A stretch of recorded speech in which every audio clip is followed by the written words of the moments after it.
Hay trabajos que ponen a prueba la habilidad de un maquinista y luego están los trabajos que lo ponen a prueba todo.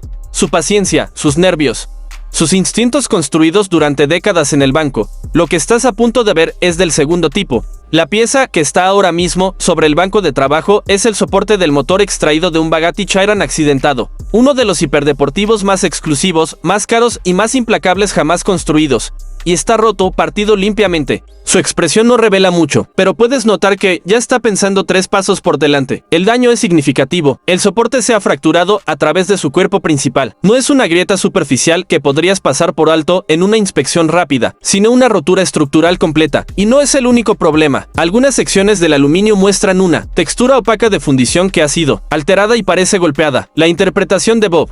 Después del accidente, el coche fue conducido brevemente, pero fue suficiente. El motor vibrando contra un soporte comprometido sometió repetidamente al mismo punto de fractura esfuerzos hasta que la grieta se extendió aún más. La pieza no se rompió solo una vez, se estaba rompiendo lentamente cada vez que el motor arrancaba. Esto no es una reparación simple, pero Bob no hace cosas simples. Antes de que comience cualquier soldadura, hay una complicación que debe resolver primero. Anteriormente en este proyecto, la pieza fue enviada para un escaneo tercero de una decisión inteligente, ya que el equipo quería explorar, si se podía, mecanizar un nuevo soporte a partir de aluminio macizo, para obtener un escaneo limpio. Las dos mitades rotas tuvieron que mantenerse unidas temporalmente. Eso significó puntos de soldadura, rápidos, burdos, lo suficiente para mantener la forma. El problema, esos puntos de soldadura están manteniendo el soporte en una posición ligeramente distorsionada. Hay una pequeña pero medible separación a lo largo de la línea de fractura, unos pocos milímetros más ancha que la geometría original. Antes de que Bob pueda hacer algo significativo, esas soldaduras temporales deben eliminarse y la pieza debe volver a su alineación natural. Empieza a desbastar con cuidado, de manera deliberada. Cada pasada de la herramienta está controlada. Bob sabe que las superficies de la fractura en sí son referencias de alineación. Dañarlas haría toda la reparación más difícil. El objetivo aquí es únicamente eliminar el material de soldadura y cualquier deformación del impacto. Nada más, con los puntos de soldadura eliminados. Bob coloca las dos mitades juntas e inmediatamente nota algo. Hay un ligero movimiento de balanceo como un sube y baja. Los bordes exteriores de la fractura hacen contacto, pero el centro queda apenas un poco más alto. El accidente dobló la fundición, apenas, pero lo suficiente como para evitar que las superficies se asienten, completamente planas. Bob aborda esto de manera metódica, usando un cepillo de alambre y una preparación ligera y cuidadosa. Elimina solo el mínimo material necesario para eliminar el balanceo. Unos minutos de trabajo, unas pocas pasadas precisas. Lo prueba una y otra vez, luego deja de balancearse. El soporte se asienta plano. Todos los puntos de referencia hacen contacto simultáneamente. Bob lo revisa una vez más, luego lo deja, con una satisfacción silenciosa. Ese es el tipo de momento que no aprecias, completamente, a menos que entiendas cuánta precisión se invirtió en lo que parecía una corrección casi invisible. A lo largo de la cara de la fractura, hay casi 300 milímetros de superficie de contacto con la que trabajar. Bob deja deliberadamente varias áreas clave intactas por las herramientas eléctricas. Estas actuarán como puntos naturales de registro. Cada vez que las dos mitades se ensamblen, volverán exactamente a la misma posición. Esa consistencia es crítica para lo que viene después. Ahora llega la pregunta que ha estado sobre este proyecto desde el principio. ¿Se puede soldar realmente esta aleación? El soporte está fundido en aluminio a 357, una aleación de alta resistencia que contiene silicio y magnesio, comúnmente utilizada en aplicaciones aeroespaciales y automotrices, de alto rendimiento. En teoría es soldable,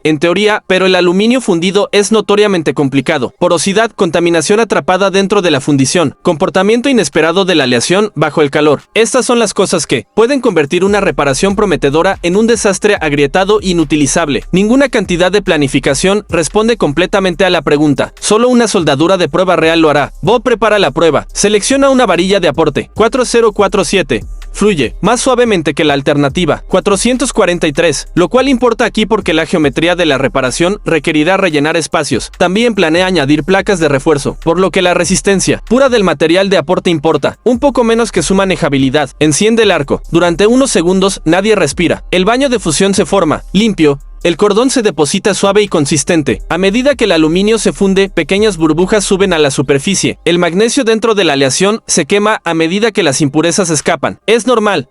Es esperado y la soldadura se mantiene. Bob levanta la antorcha e inspecciona el resultado de cerca. El cordón es compacto, bien fusionado, estructuralmente sólido. La fundición es soldable. La reparación puede continuar. Bob se dirige a la fresadora. Antes de realizar una sola soldadura final, necesita mediciones precisas. Un orificio que atraviesa el centro del soporte actúa como el punto de referencia principal. Al encontrar su centro exacto, Bob puede medir hacia afuera hacia características clave en ambos lados de la fractura y confirmar que la pieza está correctamente alineada. Aquí es donde se pone interesante. Al fijar el soporte a la mesa de la máquina, Bob nota algo inesperado. La fundición no es perfectamente simétrica. Un lado se asienta ligeramente diferente del otro en relación con la mesa. Esto no es resultado del daño. Así fue diseñado. El componente original de Bugatti tiene una asimetría intencional integrada en su geometría y eso cambia las cosas. Significa que Bob no puede confiar en la simetría visual como verificación. Tiene que medir todo con precisión sin atajos, usando un buscador de bordes. Sondea las superficies metálicas con una herramienta giratoria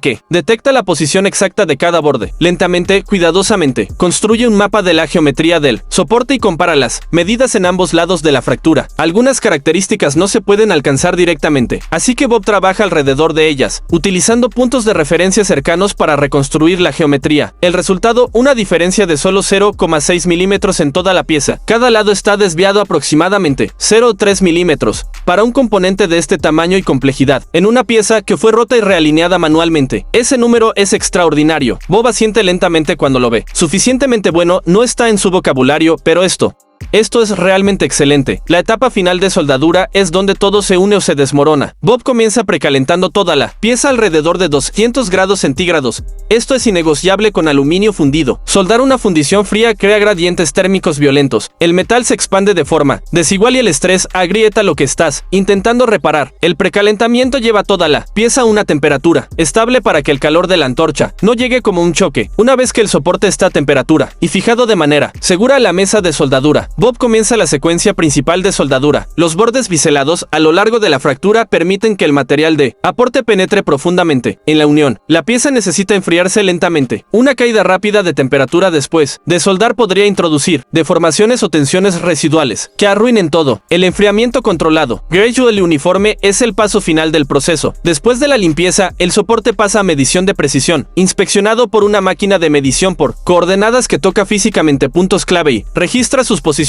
exactas. Esto no es una inspección visual. Los sensores cerca del motor dependen de que el soporte esté exactamente en la posición correcta. Incluso pequeñas desviaciones pueden causar problemas a las RPM extremas que produce un Bugatti Chiron. Las mediciones confirman lo que Bob ya sospechaba. La reparación es precisa. La geometría es correcta. La pieza está lista. Un paso por la cabina de granallado por vapor. Restaura la superficie a un acabado limpio y uniforme. El soporte parece recién salido de fábrica. Bob lo coloca en el banco y lo observa en silencio durante un largo momento. Esta es la pieza que detuvo por completo toda una reconstrucción. La pieza que nadie sabía si podía repararse. Y ahora está reparada. Hay un último detalle que vale la pena señalar. El lugar donde el soporte se rompió no fue aleatorio. Puede haber sido diseñado para fallar exactamente ahí. En la ingeniería de alto rendimiento, ciertos componentes se diseñan intencionalmente como piezas sacrificables. Absorben fuerzas catastróficas y se rompen para que sistemas más caros y difíciles de reemplazar sobrevivan. En un coche donde el motor por sí solo puede costar millones. Un soporte que se fractura limpiamente en un accidente no es un fallo. Está haciendo su trabajo, ya sea por diseño o por consecuencia. Ese soporte protegió el motor y ahora Bob le ha dado una segunda vida. La reconstrucción del Bugatti continúa.